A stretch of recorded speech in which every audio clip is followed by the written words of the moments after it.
Olá pessoal, hoje 3 de agosto de 2020, uma segunda-feira, e estamos aqui nesse calor infernal, tentando discutir a geografia, seus métodos, suas possibilidades, seus dilemas e tudo mais. E nesse sentido vamos dar continuidade ao projeto que temos aí mais de uma dezena, quase 2 dezenas de vídeos, e que veio discutindo paisagem, território, região, objeto da geografia, sujeito, essas coisas todas. E hoje nós vamos fazer uma mudança qualitativa dentro desse processo, porque vamos deixar um pouco a questão de como o sujeito produz o discurso geográfico para que a gente possa trabalhar de alguma maneira as categorias, as linguagens, a maneira como nós entendemos.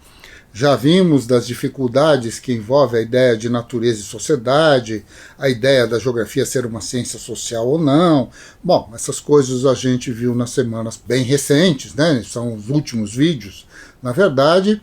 E hoje nós retomamos aí discussões para a gente poder falar um pouco sobre espaço, tempo, ecúmeno, ecossistema, coisas desse tipo, e o problema do relevo, o problema da hidrografia, o problema da população, tudo isso, os fenômenos, portanto, e em que medida essas leituras absolutamente genéricas, como espaço, ou então aparentemente materializadas como população, acabam se confrontando, criando um grande imbróglio, né, um discurso com muita dificuldade de se resolver. Nós aqui vamos dar início a essa nossa discussão tendo a noção de espaço como ponto de partida. Vamos fazer isso a partir de, obviamente, de uma bibliografia, de um conjunto de textos, textos com os quais nós vamos concordar alguns e discordar de outros, o que faz parte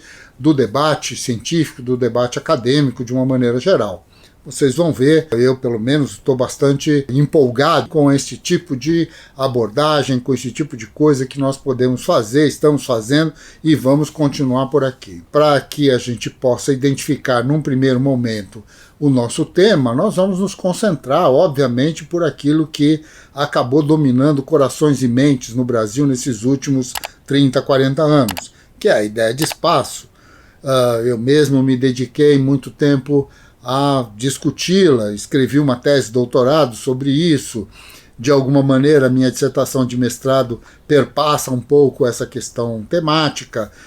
Escrevemos, eu, o Diamantino e o Marcos Bernardino, uma coleção de livros didáticos onde identificávamos a geografia como ciência do espaço. Então, a ideia de espaço é algo que nos domina. Estamos aqui falando disso. Milton escreveu um livro sobre a natureza do espaço, Rui escreve sobre espaço, todo mundo. Bom, espaço parece ser algo bastante comum e de uso cotidiano por muita gente, por muitos geógrafos, mas, infelizmente, não só por geógrafos. Quando falamos de espaço, estamos também, ou podemos estar, falando do espaço sideral, falamos das estrelas, falamos, bom, dos satélites, das coisas todas, desses últimos movimentos de uma nave tripulada, de uma empresa privada que foi e agora acabou de voltar, e falamos de coisas bastante estranhas, insuportáveis, tipo terra plana e porcarias desse tipo. Mas a grande questão é que espaço realmente é uma discussão interessante. Ele não começa conosco e não começa na geografia, aliás, é muito anterior. Já Platão discutia isso, Aristóteles escreveu um livro inteiro sobre isso, que é justamente o 4º volume da sua física, né, do seu tratado sobre a natureza, e onde ele vai discutir justamente essas noções de movimento e tal, e quando ele vai no 4º volume, no 4º tratado, não é? Ele vai discutir justamente a noção de lugar. Para Aristóteles, lugar e espaço são basicamente a mesma coisa. Muitos e muitos e muitos anos depois, já bom, perto da idade do Aristóteles. Digamos que seja uma obra recente, Bergson escreveu uma obra sobre a física aristotélica e sobre como Aristóteles trata a noção de lugar. Hegel escreve sobre isso no seu História da Filosofia e vai discutir justamente o como Aristóteles vai falar sobre essas coisas. E, bom, essa é uma discussão infindável. Espaço, tempo são discussões infindáveis. Há uma bibliografia imensa sobre isso.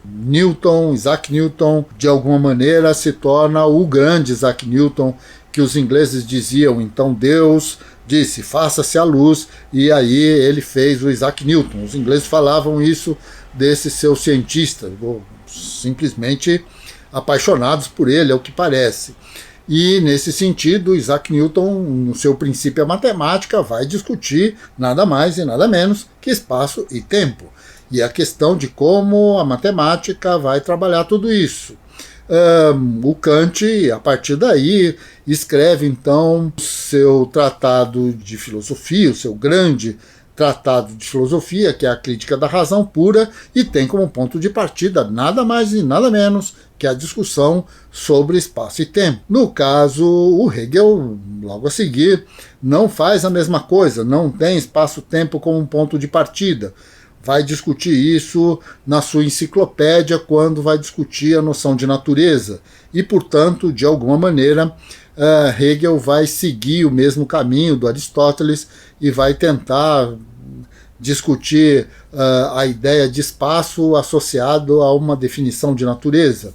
E, bom, Goethe vai fazer essa discussão, e os filósofos de toda maneira, e o Einstein vai falar sobre isso, e essa questão da gravidade, essa questão da não gravidade, da matematização, do problema de se o espaço é infinito, se o espaço não é infinito, tudo isso são discussões imensas que, quando chegam na geografia de uma forma mais dura, mais direta, já é o Lacoste dizendo que o Marx não discutiu o espaço e que, portanto, o Marx não tomou conta de uma das questões fundamentais do próprio processo revolucionário, que é a gente reconhecer o nosso espaço para poder nele interferir, e ele ter de ser transformado para que a gente possa construir uma sociedade mais decente, mais razoável.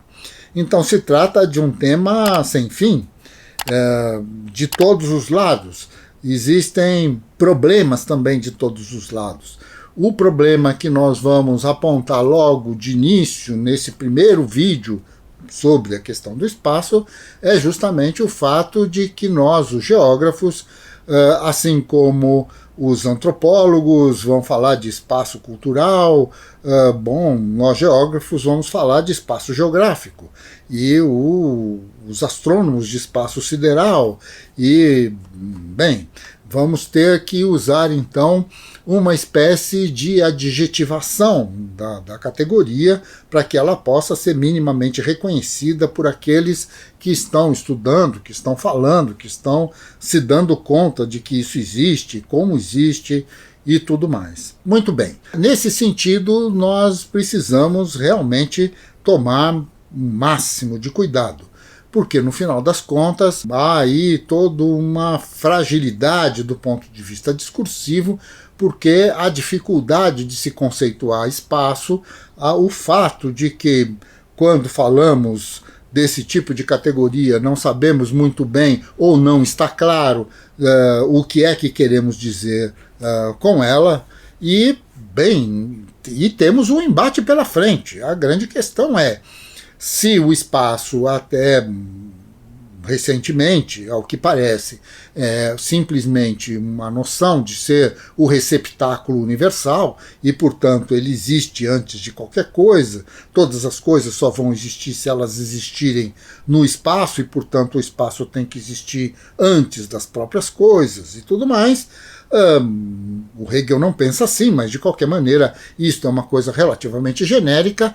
A discussão da geografia vai tentar impor a ideia de que o espaço não é um receptáculo vazio, não é algo neutro, é algo carregado de processualidade, é algo carregado de interesses, de intenções, de possibilidades e de tudo mais. O espaço é uma coisa extremamente complexa e o espaço, então, expressaria, de alguma maneira, as condições básicas da existência da própria humanidade, da política, do poder, da gestão, da produção, da circulação, do domínio, da exploração e da libertação dos homens e de suas próprias amarras e tudo mais.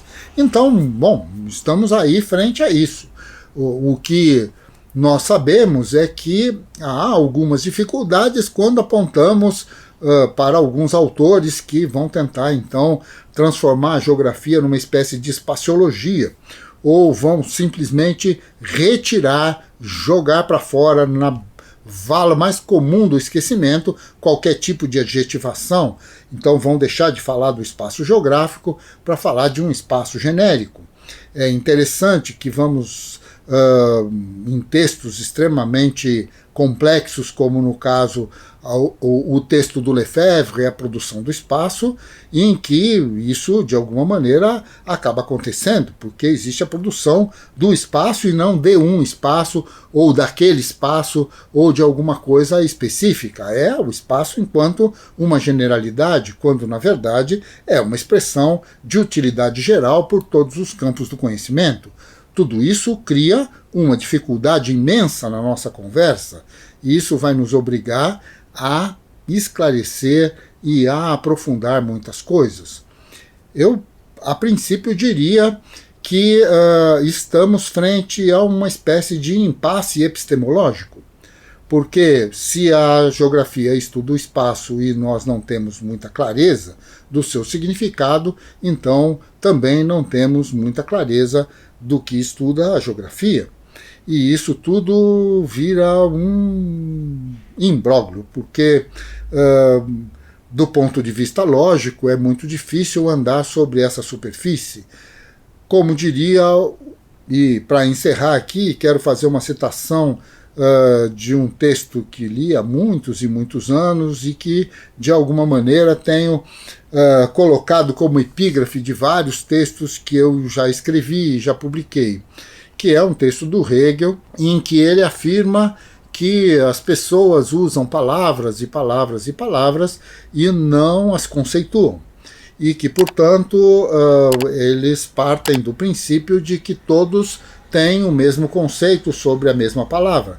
Desde que eu fale uma determinada coisa, todo mundo entende a mesma coisa que eu. E isto, sem dúvida nenhuma, não é verdade. O que o Hegel nos ensina é que quando nós fazemos isso, na verdade estamos escondendo o fato de que nós também não temos noção do que estamos falando, ou então estamos tentando enganar os nossos interlocutores. De alguma maneira, isto me parece extremamente interessante de ser levantado. É preciso, portanto, ir em busca de um conceito de espaço, alguma coisa que caiba ou não caiba na geografia, que se explicite ou não se explicite, que seja ou não seja uma ferramenta, e a gente possa sair, então, da situação em que nos encontramos. Caríssimos e caríssimas, não é possível continuarmos nessa nossa conversa sem nos aprofundarmos, sem entrarmos em mais detalhes. Este é só o primeiro vídeo dessa segunda fase, ou terceira fase, se querem, em que vamos discutir as categorias. Esperamos que vocês nos acompanhem e que questionem e que, bem, vamos aqui trazer alguma coisa. Para encerrar, eu diria que tem 3 livros que de alguma forma expressam já com algum tempo, e acho que poderíamos ter feito até melhor e podemos avançar e vamos avançar nesses vídeos em relação a esses escritos, e que é o livro As Bases Metafísicas da Ciência Moderna, do Ed Van Burt, que vocês podem ver aqui. Ele foi editado pela Universidade de Brasília, é um livro bastante interessante que nos mostra bem o significado dessa categoria e como ela foi evoluindo, principalmente a partir de Galileu e tudo mais. Temos ainda o livro do Geza Zamose, que se chama Espaço e Tempo, Dimensões Gêmeas, e que vocês podem ver a capa aqui também. É um livro muito interessante. Ela é uma capa meio estranha, mas o livro é bastante interessante, vale a pena ser lido. Ambos estão esgotados. Tem um livro que foi publicado pela Unesp, que é a minha tese de doutorado, e que se chama A Reinvenção do Espaço. Ele já foi publicado em 2002, também está esgotado. Bom, acho que só em bibliotecas mesmo. Mas, de qualquer maneira, são referências aí bibliográficas um pouco dentro, um pouco fora da geografia, mas que pode nos permitir aí um avanço nessas nossas discussões. Muito bem, uma boa semana para nós todos, que a gente consiga continuar vivos no meio dessa loucura, dessa pandemia e, bom, e de tudo que está acontecendo no Brasil nesses últimos tempos, com chikungunya, com isso, com aquilo outro, e mais os messias e todos os salvacionistas que podemos encontrar pelas esquinas. Então, espero que você que está me vendo e me escutando, que você de fato se salve independentemente de tudo isso. Se salve porque se preserve, se fique em casa, use máscara, faça alguma coisa, não é? Porque temos de estar vivos se queremos de alguma maneira construir alguma coisa melhor do que isso que nós estamos vivendo. Um abraço para todas e todos. Na quarta-feira a gente retoma essa discussão e vamos enfrentar esse treco chamado espaço, que não é uma brincadeira. Até mais, um abração.